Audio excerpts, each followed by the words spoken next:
السلام علیکم ورحمۃ اللہ وبرکاتہ۔ کیا حال ہے سب کا؟ الحمد للہ نحمده ونصلی علی رسولہ الکریم، اما بعد فاعوذ باللہ من الشیطان الرجیم، بسم اللہ الرحمن الرحیم، رب اشرح لی صدری ویسر لی امری واحلل عقدۃ من لسانی یفقہوا قولی۔ حدیث نمبر 22، رمضان میں روزے رکھنا۔ ان ابی ہریرہ قال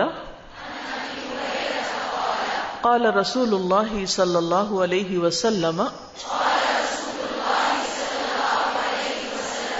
من صام رمضان ایمانا واحتسابا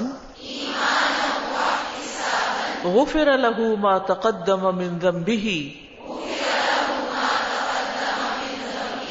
کتاب الایمان۔ ابو ہریرہ رضی اللہ عنہ روایت کرتے ہیں کہ رسول اللہ صلی اللہ علیہ وسلم نے فرمایا، جس نے ایمان اور ثواب کی نیت سے رمضان کے روزے رکھے اس کے پچھلے گناہ بخش دیے جائیں گے۔ تو پچھلے گناہوں کی معافی کے لیے 2 شرائط یہاں رکھی گئی ہیں۔ ایک تو یہ کہ روزے رکھنے والا صاحب ایمان ہو، اور دوسرا یہ کہ اس کو ثواب کی نیت سے رکھنے والا ہو۔ پیچھے ہم پڑھ چکے ہیں نا، انما الاعمال بالنیات۔ تو جس نیت کے ساتھ کوئی نیک عمل کرے گا اس نیت کے مطابق وہ اس کا اجر پائے گا۔ اب یہاں پر جو ایمان کی قید لگائے گی، ایمان کی شرط لگائے گی، تو آپ نے دیکھا ہوگا کہ بعض نان مسلم بھی روزے رکھتے ہیں، اور خاص طور پر ایسے ممالک جہاں مسلم نان مسلم مل جل کر کام کرتے ہیں، تو بعض اوقات جو ان کے نان مسلم کولیگز ہوتے ہیں وہ رمضان کے احترام میں یا اپنے مسلم فرینڈز کی خاطر روزے رکھنا شروع کر دیتے ہیں، اور کئی روزے رکھ جاتے ہیں، لیکن چونکہ ایمان نہیں ہوتا تو اس لیے ان کو وہ اجر و ثواب نہیں ملتا، ان کے گناہوں کی بخشش نہیں ہوتی۔ تو ایمان ایک بہت بڑی دولت ہے، ایک بہت بڑی نعمت ہے، جس کے ساتھ انسان عمل کرتا ہے تو عمل قبول ہوتا ہے، ورنہ اعمال قبول نہیں ہوتے۔ روزوں کے علاوہ بھی بہت سے لوگ جو مسلمان نہیں ہیں بڑے اچھے اچھے کام کرتے ہیں، بعض اوقات دیکھنے میں مسلمانوں سے بھی زیادہ بہتر کام کر رہے ہوتے ہیں، لیکن ان کاموں کا ان کو بس دنیا میں ہی صلہ ملتا ہے، آخرت میں نہیں ملے گا، کیونکہ آخرت پر وہ یقین ہی نہیں رکھتے، ایمان ہی نہیں رکھتے، تو آخرت میں اس کا اجر ان کو کیا ملے۔ تو اس لیے بہت ضروری ہے کہ انسان سب سے پہلے ایمان اور پھر اس کے بعد اخلاص، کہ اللہ ہی کی خاطر سب کچھ کرے، اللہ ہی سے اجر پانے کے لیے کام کرے۔ تو یہاں بھی وہی شرائط رکھ دی گئی۔ تو یہ جو بات ہے کہ من صام رمضان ایمانا، تو ایمان کا مطلب کیا ہے کہ تصدیق کرتے ہوئے کہ یہ روزے اس پر فرض ہیں اور حق ہے، یہ اللہ کی طرف سے فرض کیے گئے ہیں، اسلام کے ارکان میں سے ہیں، اور ان روزوں کو رکھنے کی وجہ سے وہ اجر و ثواب ہوگا جس کا اللہ نے وعدہ کیا ہے۔ اور احتساباً یعنی اللہ تعالیٰ سے آخرت میں ثواب کے حصول کی نیت رکھتا ہو، اخلاص رکھتا ہو، لوگوں سے شرم و حیا کی وجہ سے روزہ نہ رکھے۔ اس گھر میں تو سارے ہی روزہ رکھتے ہیں، اگر میں نے روزہ نہ رکھا تو لوگ مائنڈ کریں گے۔ مثلاً اگر کسی بچی کے پیرنٹس کبھی روزہ نہیں رکھتے تھے اور ان کے گھر میں کوئی رواج نہیں تھا، شادی ہوئی، ان لاز بڑے ریلیجس ہیں، وہ سب روزہ رکھتے ہیں، تو وہ کہے چلے میں بھی ان کی خاطر روزہ رکھ لوں، تو ایسے روزوں کا کوئی فائدہ نہیں، کسی کی خاطر نہیں، بس اللہ ہی کی خاطر روزے رکھنے ہیں۔ تو نہ ریاکاری اور نہ دکھاوا، اور نہ ہی کسی قسم کا لوگوں سے کسی طرح کی تعریف کا چاہنا، اور نہ ان کی شرم و حیا کی وجہ سے، نہ لوگوں کے خوف کی وجہ سے۔ یعنی بعض اوقات لوگوں کے ڈر کی وجہ سے بھی انسان کوئی بظاہر کام کر لیتا ہے تو اس کا پھر ثواب نہیں ہوتا۔ تو لازمی طور پر اللہ کی رضا کے لیے، جنت کے حصول کے لیے ہی روزہ رکھنا چاہیے۔ تو فائدہ کیا ہوگا؟ غفر له ما تقدم من ذنبه، اس کے پچھلے گناہ جو ہیں معاف کر دیے جائیں گے۔ امام احمد نے اپنی مسند میں ما تقدم کے ساتھ وما تأخر کے الفاظ بھی بیان کیے ہیں، اس روایت میں ما تأخر بھی، جس کا مطلب ہے پہلے پچھلے، یعنی سارے ہی۔ تو امام نووی کہتے ہیں کہ گناہ اگر صغیرہ ہوں کسی کے، اور گناہوں کے کفارے کے اعمال ان گناہوں کو پا لیں، یعنی بندہ روزہ رکھ رہا ہے مثلا، تو صغیرہ گناہ سب مٹ جاتے ہیں، اور اگر کسی کے کبیرہ گناہ ہوں تو وہ ان کو کم کر دیتے ہیں، سارے نہیں مٹتے۔ کبیرہ گناہوں کے کفارے بھی ہیں، اس پر حدیں بھی ہیں، اور مختلف معاملے ہیں۔ اور اگر کسی کے گناہ ہی نہ ہو تو یہ مکفرات اعمال جو ہیں، یعنی جیسے روزہ رکھنا جو ہے، یہ جنت میں درجات کی بلندی کا سبب بنتے ہیں. ٹھیک ہے، تو غفر لہ ما تقدم من ذنبہ میں کیا کچھ آ جائے گا، چھوٹے گناہ ہوئے تو وہ معاف ہو جائیں گے، بڑے ہوئے تو کم ہو جائیں گے، اور اسی طرح اگر کوئی گناہ ہے ہی نہیں کسی کے تو پھر اس کے درجات بلند ہوں گے. تو یہاں بنیادی طور پر روزے دار کے لیے ایک خوشخبری دی گئی ہے. روزے دار کو خوشخبری اللہ سبحانہ تعالیٰ کی اس فرمان میں بھی ہے جو حدیث قدسی میں آتا ہے کہ ابن آدم کا ہر نیک عمل خود اس کے لیے ہے سوائے روزے کے، وہ خاص میرے لیے اور میں اس کا بدلہ دوں گا. اور پھر روزہ دار کے منہ کی جو بساند ہے وہ اللہ تعالیٰ کے نزدیک مشک کی خوشبو سے بھی بہتر ہے. اور روزے دار کے لیے دو خوشیاں، ایک افطار کے وقت کی اور دوسری جب وہ اپنے رب سے ملاقات کرے گا. تو یہ بھی روزے کے فضائل اور ثواب میں سے ہے کہ وہ اپنے روزے کے ثواب کے ساتھ خوش ہو جائے گا. قیامت کے دن روزہ جو ہے وہ سفارش کرے گا بندے کے حق میں، جنت میں لے جانے والا عمل ہے. حدیث میں آتا ہے جو شخص اللہ اور اس کے رسول پر ایمان لائے، نماز قائم کرے اور رمضان کے روزے رکھے تو اللہ کے ذمہ حق ہے کہ اسے جنت میں داخل کرے، خواہ وہ اللہ کی راہ میں جہاد کرے یا اسی زمین میں بیٹھا رہے جس میں اس کی پیدائش ہوئی تھی. یعنی بعض اوقات ایسا ہوتا ہے کہ انسان کسی نان مسلم کنٹری میں رہ رہا ہوتا ہے اور وہاں پر وہ صرف اپنی ذاتی عبادات ہی کر سکتا ہے. تو ایسا شخص اگر اپنے بیسک جو اس کے رسپانسبلٹیز ہیں ٹورڈز ریلیجن، عبادات کے مطابق اگر وہ بھی کر لیتا ہے تو انشاءاللہ اس کے لیے بھی جنت کی راہیں ہموار ہو جائیں گی. تو روزہ کوئی معمولی عمل نہیں ہے، اور قیامت کے دن روزے دار کا خاص استقبال کیا جائے گا. اس کے لیے باب الریان کھولا جائے گا اور جب روزہ دار اس سے داخل ہو جائیں گے تو دروازہ بند کر دیا جائے گا. وہ دروازہ صرف اور صرف روزے داروں کے لیے ہے. روزے کے لیے سحری ضروری ہوتی ہے، اس لیے نیکسٹ حدیث سحری سے متعلق ہے. ان انس بن مالک رضی اللہ عنہ قال قال النبی صلی اللہ علیہ وسلم تسحروا فإن فی السحور برکہ. کتاب الصوم. انس بن مالک رضی اللہ عنہ روایت کرتے ہیں نبی کریم صلی اللہ علیہ وسلم نے فرمایا تم سحری کیا کرو کیونکہ سحری میں برکت ہوتی ہے. برکت کا کیا مطلب ہوتا ہے؟ کسی چیز میں اضافہ ہونا اور پھر اس میں اس خیر کا دائمی ہونا، یعنی ثبات اور بقا کے معنوں میں بھی آتا ہے. تو سحری میں کئی لحاظ سے برکتیں ہوتی ہیں. سب سے پہلی بات تو یہ کہ یہ سنت کی پیروی ہے، اہل کتاب کی مخالفت ہے. اہل کتاب کے روزوں میں سحری نہیں ہوتی.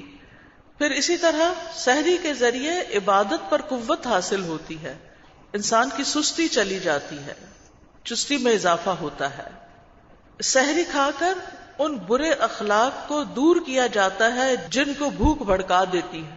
بھوک میں انسان کے اندر کیا برا اخلاق پیدا ہوتا ہے؟ چڑچڑاپن، غصہ. تو جب ایک انسان کھا پی لیتا ہے، بچوں کو بھی آپ دیکھیں ری ری ری کر رہے ہوتے ہیں، اگر آپ ان کو فیڈ کر لیتے ہیں تو کیا کرتے ہیں؟ ایک دم اسمائل کرنے لگتے ہیں. تو پہلے وہ بد اخلاقی دکھا رہے ہوتے ہیں، اب انہیں کچھ کھانے پینے کو مل گیا تو خوش ہو گئے. تو یہ وہ جو بچپن میں انسان دیکھتا ہے نا وہ اصلی حالت ہوتی ہے انسان کی. بڑے ہو کر تو اپنے اوپر ہم بہت سے کور ڈال لیتے ہیں.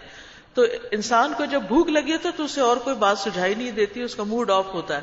تو اس لیے سحری کھا کے جو روزہ رکھتا ہے تو اس کا پھر روزہ رکھ کے موڈ آف نہیں ہوتا. پھر اسی طرح سحری صدقے کا سبب بنتی ہے. اس کے ذریعے ان لوگوں پہ صدقہ کیا جاتا ہے جو اس وقت سوال کرتے ہیں. بعض فقیر سحری کے وقت مانگنے بھی آ جاتے ہیں. پھر اسی طرح اگر سحری کے وقت لوگ آپ کے پاس جمع ہے یا آپ کہیں پر اوروں کے لیے سحری بھجوا دیتے ہیں تو آپ کا کھانا کھا کے جو لوگ روزہ رکھتے ہیں وہ اس کا ثواب بھی آپ کو ملتا ہے. پھر اسی طرح سحری کے وقت اٹھتے ہیں تو اس وقت کچھ ذکر کی توفیق بھی ہو جاتی ہے، دعا بھی کر لیتا ہے انسان، تو وہ دعاؤں کی قبولیت کا وقت ہوتا ہے. پھر اسی طرح اگر کوئی شخص سوتے ہوئے نیت کرنا بھول جائے تو سحری کے وقت اٹھنا نیت کو تازہ کر دیتا ہے. تو اس لیے سحری کے بہت سے فائدے ہیں. ابن دقیق العید کہتے ہیں ممکن ہے یہ برکت آخرت کے امور کی طرف لوٹتی ہو کیونکہ اس کے ذریعے سنت کو قائم کیا جاتا ہے جو کہ اجر کو بڑھانے کا موجب ہے. یعنی سحری کھا کے روزہ رکھنا زیادہ باعث اجر ہے بنسبت اس کے کہ انسان نہ کھائے. اور یہ بھی ممکن ہے کہ یہ برکت دنیاوی کاموں کی طرف لوٹتی ہو، جیسا کہ روزہ رکھنے سے جسم کا قوی ہونا اور روزے دار کو نقصان نہ پہنچانے والے امور کا آسان ہونا۔ تو یہ ہیں چند برکتیں سحری کے حوالے سے۔ رسول اللہ صلی اللہ علیہ وسلم نے ایک حدیث میں بھی فرمایا، ارباز بن ساریہ کہتے ہیں کہ آپ نے مجھے رمضان میں سحری کے لیے بلایا اور فرمایا آؤ مبارک کھانا کھا لو۔ تو سحری کے وقت جو کھانا کھایا جاتا ہے وہ برکت والا ہوتا ہے، اور برکت والا کھانا انسان کے جسم کو لگتا ہے، انسان کے لیے غذا اور شفا بن جاتا ہے، تو اس لیے اس کو بابرکت کھانا سمجھ کر کھانا چاہیے۔ سلمان رضی اللہ عنہ کہتے ہیں کہ رسول اللہ صلی اللہ علیہ وسلم نے فرمایا برکت 3 چیزوں میں ہے، جماعت میں یعنی اکٹھے ہو کے کام کرنے میں، ٹیم ورک میں، پھر سرید میں کھانوں میں جس میں شوربہ روٹی توڑ کے ملا دیا جاتا ہے، اور سحری کھانے میں۔ پھر اسی طرح سحری اللہ تعالیٰ کی طرف سے ایک انعام بھی ہے، لہٰذا تم اس کو نہ چھوڑو۔ اور اسی طرح سحری کھانے والوں پر فرشتے درود بھیجتے ہیں، یعنی ان کے لیے رحمت کی دعائیں کرتے ہیں، اور یہ مسلم امہ کا ایک خاص امتیاز ہے۔ رسول اللہ صلی اللہ علیہ وسلم نے فرمایا ہمارے روزوں اور اہل کتاب کے روزوں کے درمیان فرق سحری کھانے کا ہے، اس لیے سحری کھانے کا اہتمام کرنا چاہیے، اگرچہ پانی کا ایک گھونٹ ہی کیوں نہ پی لیا جائے، یعنی کچھ نہ کچھ اس وقت اٹھ کے ضرور لیا جائے۔ اور بہترین سحری کیا ہے؟ کھجور، یعنی سحری کے وقت چاہے کچھ بھی کھائیں لیکن اس کے ساتھ 1 یا 2 یا حسب خواہش کھجور ضرور کھا لیں، تو آپ دیکھیں گے کہ زیادہ آپ کو انرجی ملے گی اور چستی آئے گی۔ ٹھیک ہے استاذہ، میں نے پوچھنا تھا کہ چھوٹے گناہ معاف ہو جاتے ہیں روزہ رکھنے سے، تو بڑے جو ہیں وہ کم ہو جاتے ہیں، تو اگر ہم مسلسل کنٹینیو روزے رکھتے ہیں تو کیا بڑے بھی ختم ہونے کا چانس ہوتا ہے؟ تو وہ جی ہاں، جیسے نفلی روزے وغیرہ ہیں، کیونکہ ان الحسنات یذہبن السیئات، اور کبیرہ گناہوں پر جیسے شرک ہے اور والدین کی نافرمانی اور اس طرح کی، تو ہر گناہ کے بارے میں جب انسان پڑھے، امام ذہبی کی کتاب ہے کتاب الکبائر، تو اس میں انہوں نے پوری لسٹ دی ہوئی ہے، اس کا ایک چھوٹا ورژن اردو میں بھی کسی نے چھاپا ہے، تو ہر گناہ، اسی طرح اقبال کیلانی کی بھی کتاب کبیرہ گناہوں کے بارے میں اچھی کتاب ہے وہ بھی۔ تو اپنے آپ کا جائزہ لینے کے لیے ایک دفعہ یہ کتابیں ضرور پڑھ لینی چاہیے کہ ان میں سے کوئی کام میں تو نہیں کر رہی، اور اگر میں کر رہی ہوں تو چھوڑ دوں، اور اگر کر چکی ہوں تو توبہ کروں، اور اگر اس پر کوئی کفارہ لازم آتا ہے تو اس کا کفارہ دے دوں، اگر حقوق العباد سے متعلق ہے تو حق لوٹا دوں، کسی سے معافی مانگنے سے متعلق ہے تو معافی مانگ لوں۔ یہ ہمیں اپنی زندگی میں اپنی صفائی کر لینی چاہیے۔ میں نے اپنے بیٹے کو وہ سبقن پڑھانا شروع کی ہوئی تھی، اور اس کا بہت فائدہ ہوا کہ حلال حرام جائز ناجائز کا بہت سی چیزوں کا پتہ چل جاتا ہے، کرائٹیریا سامنے آ جاتا ہے۔ بعض اوقات ہم لوگوں سے سنتے ہیں یہ ٹھیک نہیں، یہ جائز ہے، یہ ناجائز ہے۔ اسی طرح ایک کتاب ہے اسلام میں حلال و حرام، اس کو بھی اگر پڑھ لیں تو وہ بھی اچھی کتاب ہے۔ تو علم حاصل کرتے رہنا چاہیے، کیونکہ علم حاصل کرنے سے انسان کے اندر تقویٰ آتا ہے، گناہوں سے بچتا ہے انسان، نیکیوں کی طرف اطاعت کی طرف رغبت کرتا ہے۔ علم سے ہی انسان کو اخلاص نصیب ہوتا ہے، علم والوں سے محبت ہوتی ہے جو کہ انسان کے علم کو اور آگے بڑھاتے ہیں، اور اسی طرح انسان کو پھر بری محفلوں سے نفرت ہوتی ہے، اچھی محفلوں سے محبت ہوتی ہے جو اس کی گروتھ میں اور زیادہ مددگار ہوتی ہے۔ تو علم جو ہے وہ بذات خود ایک بہت بابرکت چیز ہے، اور ہمیں تو سبحان اللہ جو علم مل رہا ہے یہ وحی الہی پر مبنی ہے، اور یہ اللہ کا سکھایا ہوا علم ہے۔ وَعَلَّمَكَ مَا لَمْ تَكُنْ تَعْلَمُ، الرحمن علم القرآن۔ تو جس علم کا معلم اللہ رب العزت ہو، پھر اس علم کی بات ہی کیا ہے، اس علم کی برکتیں ہی کتنی ہیں، اس کے فائدے ہی کتنے۔ اس لیے ہر حال میں اس علم کے لیے حریص رہے، کورس ختم ہو جائے، کورس ہو یا نہ ہو، ساری زندگی طالب علم بننا اپنے لیے ایک فخر کی بات سمجھے۔ فخر سے مراد کہ خوش ہو کہ الحمدللہ کہ ہم طالب علم ہیں، اور اگر اس راستے میں موت آ جائے تو شہادت کی موت ہے۔ ابھی کل ہی کسی نے ایک نوٹ بھیجا چکوال برانچ کی بچی نے، کہ وہاں ایک خاتون تھی 60-70 سال کی عمر کی، تو پچھلے 10 سال سے تقریباً جڑی ہوئی تھی اور قرآن پڑھا اور باقی بھی کلاسز وغیرہ اٹینڈ کرتی رہی۔ تو جمعے کے دن 30 کو وہ برانچ میں آئیں، شاید محرم الحرام کا لیکچر تھا، اور اس کے بعد کچھ کھانے پینے کے لیے کچھ ارینج کیا ہوا تھا، تو وہ پیچھے بیٹھی تھی، ان کو آگے بلایا گیا اور ان کو پلیٹ پکڑائی گئی، اور پلیٹ پکڑتے ہی ان پر موت کی غشی طاری ہو گئی، اور اس مجلس کے اندر ہی ان کا انتقال ہو گیا کہ سارے کے سارے وہاں کلمہ پڑھ رہے تھے۔ تو آپ دیکھیے کہ انسان جس سے محبت کرتا، پھر علم کے راستے میں، پھر جمعے کا دن، اور پھر علم حاصل کرتے ہوئے اور علم والوں کے بیچ میں، توفنا مع الابرار، نیک لوگوں کے بیچ میں موت کا ہونا. یہ سعادت کیسے ملی کہ 60-70 سال کی عمر کو بھی پہنچ کے علم کا سفر نہیں چھوڑا. میں نے تو سے یہی سیکھا کہ عمر کوئی بھی ہو یہ سفر نہ چھوٹے. ہم میں سے اکثریت کا حال کیا ہے کورس کر رہے ہیں. دین سیکھنے کو ہم نے کورس بنا لیا. چلے کورس ایک طریقہ تھا, ایک سسٹم تھا آپ کو سکھانے کا, لیکن وہ کورس ختم ہونے پر علم تھوڑی ختم ہو گیا. وہ تو زندگی بھر ساتھ چلنا چاہیے. تو اس لیے انسان سیکھتا رہے تاکہ اپنا تزکیہ کرتا رہے اور دیکھتا رہے کہ کہاں غلط ہوں اور کیا کچھ مجھے مزید اور کرنا ہے اپنے آپ کو امپروو کرنے کے لیے. جیسے ابھی بات ہوئی ہے کہ کچھ اعمال ایسے ہوتے ہیں جن سے صغیرہ گناہ معاف ہوتے ہیں, اگر وہ نہیں ہو تو کبیرہ گناہ جو ہے ہلکے ہو جاتے ہیں, اور پھر اگر یہ دونوں بھی نہیں ہوں تو پھر جنت کے درجات بلند ہوتے ہیں. تو ہمارے تو صغیرہ گناہ بھی ہیں, کبیرہ بھی اللہ تعالیٰ معاف کرے, تو کیا جنت کے درجات کی بلندی ہمارے لیے پھر وہ اور زیادہ کریں نا, زیادہ اور روزے رکھے تو پھر انشاءاللہ اس درجے کو بھی پہنچ جائیں گے, کیونکہ سٹیپ بائی سٹیپ ہی ہے نا, ہر چیز کٹھی تو نہیں ہو سکتی. اور میں آج جب صبح تیار کر رہی تھی لیکچر تو میں اتنی حیران ہو رہی تھی, میں کہتی سبحان اللہ, اللہ کی شان ہے کہ رمضان کا مہینہ تو نہیں لیکن رمضان کے بعد سب سے افضل روزے جو ہیں وہ محرم کے روزے ہیں, اور ہمارا یہ روزوں کا تذکرہ جو ہے وہ تازہ ہو گیا ہے اس مہینے میں. اللہ تعالیٰ ہمیں سب کو توفیق دے کہ ہم زیادہ سے زیادہ روزے رکھ سکیں, تو کم از کم ایک شعور کے ساتھ اور ایک ثواب کی نیت سے رکھیں, کیونکہ ہم بعض اوقات روزہ رکھ لیتے ہیں لیکن ہمیں بھولا ہوا ہوتا ہے کہ ہم نے کیوں رکھا ہے, بس رکھ لیا کیونکہ دن تھا آج روزہ رکھنے کا یا مہینہ تھا روزے کا. حدیث نمبر 24, رمضان میں قیام. عن ابی ہریرہ ان رسول اللہ صلی اللہ علیہ وسلم قال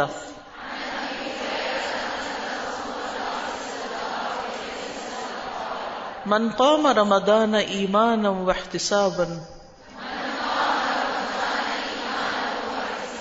غفر له ما تقدم من ذنبه. کتاب الایمان. ابو ہریرہ رضی اللہ عنہ سے روایت ہے کہ رسول اللہ صلی اللہ علیہ وسلم نے فرمایا, جو شخص رمضان میں ایمان کی حالت میں ثواب کی نیت سے رات کے وقت قیام کرے گا تو اس کے پچھلے گناہ بخش دیے جائیں گے. تو رمضان میں ایک تو کرنے کا کام ہے روزہ رکھنا, اور وہ ہے دن کا کام, اور رات کی عبادت کیا ہے؟ قیام اللیل. ابو ہریرہ رضی اللہ عنہ کہتے ہیں کہ رسول اللہ صلی اللہ علیہ وسلم لازم ٹھہرائے بغیر رمضان کے قیام کی ترغیب دیتے تھے, یعنی ہمیں شوق دلاتے رہتے تھے. آپ فرماتے تھے جس نے رمضان کا قیام ایمان کی حالت میں اجر طلب کرتے ہوئے کیا اس کے گزشتہ گناہ معاف کر دیے جائیں گے. رسول اللہ صلی اللہ علیہ وسلم کی وفات تک یہی معاملہ رہا. پھر ابو بکر کی خلافت اور عمر رضی اللہ عنہ کی خلافت کے ابتدائی دور میں بھی معاملہ اسی طرح رہا, یعنی صرف ترغیب دی جاتی تھی, کوئی باقاعدہ سسٹم نہیں بنایا گیا تھا تراویح پڑھنے کا. پھر حضرت عمر رضی اللہ عنہ نے دیکھا کہ لوگ جگہ جگہ کھڑے ہو کر اپنی اپنی نمازیں پڑھ رہے ہیں, تو انہوں نے سب کو ایک مصلی پہ اکٹھا کر دیا, اور جب سے رمضان میں باقاعدہ رات کے وقت مساجد میں تراویح کا اہتمام شروع ہوا, یہ ایک سہولت تھی. یہاں پر من قام رمضان مطلب کیا ہے؟ رمضان کی راتوں میں نماز پڑھتے ہوئے قیام کرنا اور اس قیام میں قرآن پڑھنا. یعنی قیام تبھی لمبا ہوتا ہے جب انسان اس میں قرآن پڑھتا ہے. اور اس سے مراد یہ نہیں کہ ساری رات بس کہیں کھڑا ہو جائے انسان, یہ کہیں نہیں, کھڑے ہونے کی سزا نہیں ہے کہ رمضان میں کھڑا ہو جائے. کھڑا ہو, نماز میں کھڑا ہو اور عبادت کے لیے کھڑا ہو اور قرآن پڑھنے یا سننے میں کھڑا ہو. تو یہ قیام رمضان جو ہے یہ نماز تراویح سے حاصل ہوتا ہے, یا پھر آپ رات کے کسی بھی حصے میں اٹھ کے پڑھ سکتے ہیں یا تہجد پڑھ سکتے ہیں. لیکن اس کا یہ مطلب نہیں ہے کہ تراویح کے بغیر قیام رمضان نہیں ہوتا, کہ اگر آپ مسجد میں نہیں تراویح پڑھنے گئے تو آپ کا قیام نہیں ہوا. آپ جماعت سے بھی پڑھ سکتے ہیں, آپ اکیلے بھی پڑھ سکتے ہیں, اور آپ کو جتنی اللہ تعالیٰ توفیق دے آپ اس کو پڑھ لیجئے. اور یہ بھی یاد رکھیے کہ فرض نماز کے بعد سب سے زیادہ فضیلت والی نماز تہجد کی نماز ہے, رات کی نماز ہے. افضل الصلاۃ بعد الفریضۃ صلاۃ اللیل, صحیح مسلم کی روایت ہے, نبی صلی اللہ علیہ وسلم کے الفاظ ہیں. رات کا قیام رب کے قریب کرتا ہے, رب کے قرب کا ذریعہ. جو یہ چاہتا ہے وہ مقربین میں شامل ہو جائے, اسے چاہیے کہ رات کا قیام کرے. ہم سب کو اس بات کا تو شوق ہوتا ہے ہم اللہ کے مقرب بندے بن جائیں, لیکن وہ کام نہیں کرتے جو مقرب بنانے والے. تو اس لیے دعا کیجیے اور توفیق مانگیے، اللہ ضرور توفیق دے گا انشاءاللہ. اور اگر ایک دن اٹھنے کی توفیق ہو جائے تو سحری کے وقت، تہجد کے وقت خوب دعا کرے تاکہ آگے پھر اللہ تعالیٰ آپ کو روز توفیق عطا فرمائے. رسول اللہ صلی اللہ علیہ وسلم نے فرمایا رات کا قیام لازم پکڑو، وہ تم سے پہلے کے نیک لوگوں کا طریقہ ہے، یعنی قیام اللیل صالحین کا طریقہ ہے، اور تمہارے رب کے قرب کا ذریعہ، برائیوں کا کفارہ اور گناہوں سے رکاوٹ ہے. یعنی قیام اللیل انسان کو گناہوں سے بھی روکتا ہے، انسان کے اندر ایمان کی قوت پیدا کرتا ہے جس سے انسان کو گناہوں سے نفرت ہوتی ہے.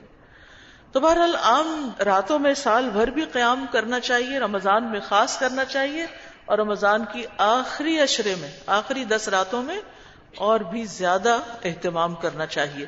رسول اللہ صلی اللہ علیہ وسلم اپنے گھر والوں کو بھی اس کی ترغیب دیا کرتے تھے اور بہت تاکیدی حکم دیا کرتے تھے، اور آخری عشرے میں خود بھی جاگتے اور گھر والوں کو بھی جگاتے تھے. حدیث نمبر 25، روزے میں جھوٹ سے بچنا. عن ابی ہریرہ رضی اللہ عنہ قال قال النبی صلی اللہ علیہ وسلم من لم يدع قول الزور والعمل به فليس لله حاجة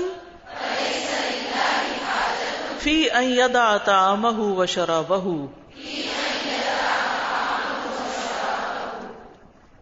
ابو ہریرہ رضی اللہ عنہ روایت کرتے ہیں کہ رسول اللہ صلی اللہ علیہ وسلم نے فرمایا جو شخص جھوٹ بولنا اور اس پر عمل کرنا نہ چھوڑے، یعنی روزہ رکھ کے، تو اللہ کو کوئی ضرورت نہیں کہ وہ شخص اپنا کھانا اور پینا چھوڑ دے. یعنی جو شخص روزہ تو رکھ لیتا ہے، حلال کھانا پینا چھوڑ دیتا ہے، لیکن حرام کاموں کا ارتکاب نہیں چھوڑتا، تو ایسے شخص کے روزے کا فائدہ کوئی نہیں. امام بخاری کی ایک اور روایت میں زور کے ساتھ جہل کا لفظ بھی آتا ہے، اور ابن حجر فتح الباری میں کہتے ہیں کہ زور سے مراد جھوٹ ہے. ملا علی القاری جو شارح بخاری ہیں وہ کہتے ہیں زور سے مراد باطل کام ہے، گناہ کا کام. یعنی جو روزہ رکھ کے گناہ نہیں چھوڑتا، خالی جھوٹ بولنا نہیں بلکہ گناہ نہیں چھوڑتا. اور تیبی کہتے ہیں کہ زور سے مراد جھوٹ اور بہتان ہے. بہتان یعنی دوسرے پر بہتان لگانا، روزہ رکھ کے تو غیبت اور بہتان، زنا کا الزام، گالی گلوچ، لان تان کرنا، لعنت ملامت کرنا اور اس طرح کی دیگر باتیں نہیں چھوڑتا جن سے بچنا لازم ہے، تو پھر اس کا روزہ نہیں. والعمل به، اور اس پر عمل کرنا یعنی زور پر، برے کاموں کو کرتے جانا، تو ان کا گناہ بھی ایسا ہی ہے جیسے جھوٹ کا گناہ ہے. فلیس للہ حاجۃ، تو اللہ کو اس کی کوئی ضرورت نہیں، یعنی اللہ تعالیٰ ایسے شخص کی طرف دیکھتا بھی نہیں، نہ اس کی پرواہ کرتا ہے، نہ اس کے عمل کو قبول کرتا ہے، نہ اس کے روزے سے ہونے کی کوئی اس کو پرواہ ہے کہ روزے سے ہے یا نہیں. ان یدع طعامہ وشرابہ، کہ وہ اپنا کھانا پینا چھوڑ دے. تو روزے کا اصل مقصد کیا ہے؟ کھانا پینا اس لیے چھوڑنا تاکہ نفس کی شہوت ٹوٹے، نفس امارہ مطیع ہو. اور اگر نفس امارہ ہی مطیع نہیں ہوا، حرام کام ہی نہیں چھوڑے، تو پھر روزے کا کچھ فائدہ نہیں. اور پھر خاص طور پر جھوٹ کی جو ممانعت یہاں آئی ہے وہ اس لیے بھی کہ جھوٹ ساری خرابیوں کی جڑ ہے.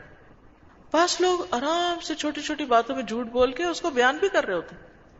بڑے بڑے معتبر لوگ، تو میں حیران پریشان ہو جاتی ہوں کہ یہ کیسا دین ہے، یہ کیا کر رہے ہیں. یعنی کسی کا دل خوش کرنے کے لیے، کسی کو دھوکہ دینے کے لیے، کسی کو بے وقوف بنانے کے لیے غلط بیانی سے کام لینا. جھوٹ کیا ہے؟ کیا ہے جھوٹ؟ حقیقت کے خلاف بات کرنا، یعنی خلاف حقیقت بیان جو ہے. رسول اللہ صلی اللہ علیہ وسلم نے فرمایا جس میں 4 باتیں پائی جاتی ہیں وہ پکا منافق ہے، اور جس میں کوئی ایک خصلت ہے تو وہ نفاق کی ایک خصلت میں مبتلا ہے جب تک چھوڑ نہ دے. امانت رکھی جائے تو خیانت کرے، بات کرے تو جھوٹ بولے، وعدہ کرے تو خلاف کرے، جھگڑا کرے تو گالی گلوچ کرے. جھوٹ اور سچ اکٹھے نہیں ہو سکتے. حدیث میں آتا ہے، مسند احمد کی روایت ہے، لا یجتمع الصدق والکذب جمیعا. پھر اسی طرح مذاق میں بھی جھوٹ بولنے کی ممانعت ہے. جھوٹ ایسا گناہ ہے جس کی سزا دنیا میں بھی ملتی ہے. بعض اوقات ہم جھوٹ بول کے بھول ہی چکے ہوتے ہیں کہ ہم نے بولا ہے، یہ پرواہ ہی نہیں کرتے، خیال ہی نہیں کرتے، اور کسی مشکل میں جا پھنستے ہیں تو ہمیں کچھ یاد نہیں ہوتا کہ یہ مشکل کیوں آئی. تو اللہ تعالیٰ سے ہمیں دعا کرنی چاہیے کہ اللہ ہمیں گناہ یاد کروا دے، بعض گناہ جو ہم کر کے بھول چکے.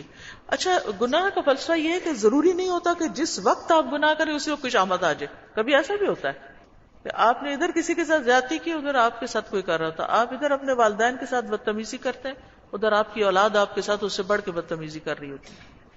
یہ بھی ہوتا ہے. لیکن بعض اوقات ایسا نہیں ہوتا. کسی کا قول تھا کہ بعض گناہوں کی سزا 20-20 سال کے بعد بھی ملتی.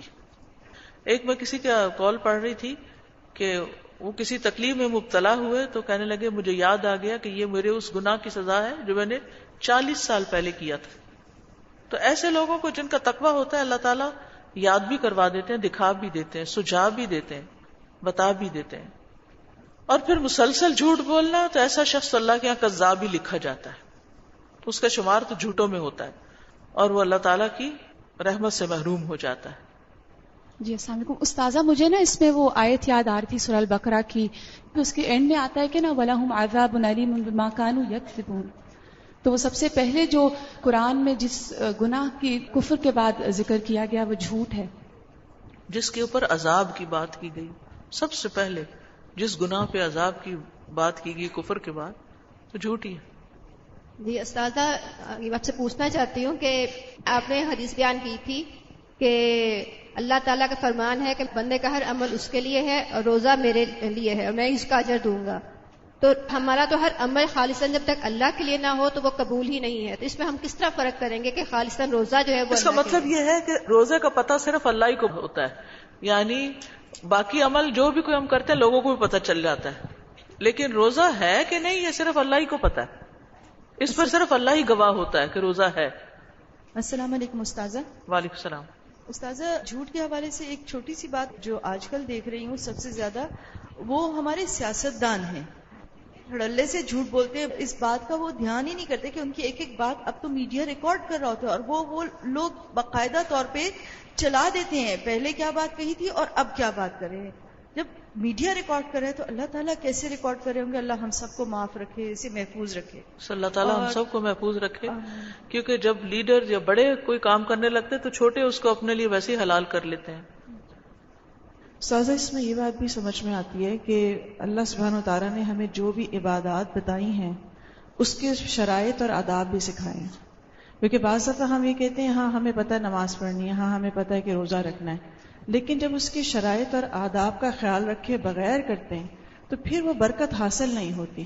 جیسے آتا ہے نا کہ نماز بے حیائی سے روکتی ہے، لیکن ہم جیسوں کو کیوں نہیں روکتی؟ اس لیے کہ ہم جانتے ہی نہیں ہیں کہ اس کے آداب کیا تھے. یا جب اس طرح کی بات آتی ہے کہ وہ کچھ ایسا سا ہے کہ نامراد رہا، محروم رہا وہ شخص جس نے رمضان کے روزے پائے اور بخشش نہ کروا سکا، تو اس سے پتہ چلا کہ صرف روزے رکھنا کافی نہیں ہے، وہ بخشش کے ذرائع بھی تو پتہ ہونے چاہیے کہ وہ کون سے روزے ہوتے ہیں جس کے بعد بخشش آتی ہے. السلام علیکم. وعلیکم السلام. گناہوں کی سزا کہتے ہیں مل کر رہتی ہے، تو اگر توبہ بھی کر لیں تو بھی ملتی ہے؟ اللہ معاف کر دے تو بس ختم بات. تراویح میں ہم امام صاحب کے پیچھے جب کھڑے ہو کر قرآن پاک سن رہے ہوتے ہیں تو ایک چیز نئی دیکھنے میں آتی ہے کہ اگر ہم اسے قرآن کو ہاتھ میں پکڑ کر خود ساتھ پڑھ رہے ہوں تو کیا وہ افضل عمل ہے یا درست بات نہیں ہے یہ کہ اذا قرئ القرآن فاستمعوا له یا فقرؤوا له، کیا کہا گیا ہے؟ تو پڑھنے کی کیا ضرورت ہے؟ یہ کیوں رواج شروع کر دیا ہے کہ امام پڑھ رہا ہو اور ہم بھی ساتھ پڑھنا شروع کر دیں؟ استاذہ، میں تو حضرت عمر رضی اللہ عنہ کے بارے میں سوچ رہی تھی کہ ویسے ہی ان کی یہ طبیعت تھی نا چیزوں کو آرگنائز کر دینے کی، تو انہوں نے جو اس قیام اللیل کو آرگنائز کیا تو اس میں کتنی چیزوں کے آرگنائز ہونے میں کتنی برکت ہوتی ہے اور کتنی وہ پروڈکٹیو ہو جاتی ہیں کہ اتنے 100 سال سے پوری امت پھر اتنا قیام اللیل کر پاتی ہے. ورنہ جو اب ہمارا حال ہے، ہم اگر اکیلے میں ہی پڑھنا ہوتا تو بہت سے لوگ نہ پڑھ پاتے. بالکل، کیونکہ جماعت میں برکت ہے. اور دوسری بات یہ ہے کہ نبی صلی اللہ علیہ وسلم کے زمانے میں صحابہ کرام رسول اللہ صلی اللہ علیہ وسلم ان کی ایک ایک رکعت کی جو طوالت تھی وہ آج کل کی جو رکعتیں ہیں ان کی طوالت سے بہت مختلف. تو یہ 8 اور 20 کی گنتی میں پڑھ کر تو شاید وہ ہم اس نماز کی طوالت سے کم رہ جاتے، اصل روح سے پیچھے چلے گئے. یعنی آپ صلی اللہ علیہ وسلم کا قیام ایسا ہوتا تھا کہ آپ کے پاؤں مبارک متورم ہو جاتے تھے، پھٹ جاتے تھے، اتنا لمبا قیام کرتے تھے. اور ہماری سارا فوکس رکعتوں پہ ہوتا ہے کہ زیادہ سے زیادہ گنتی پوری کر لیں.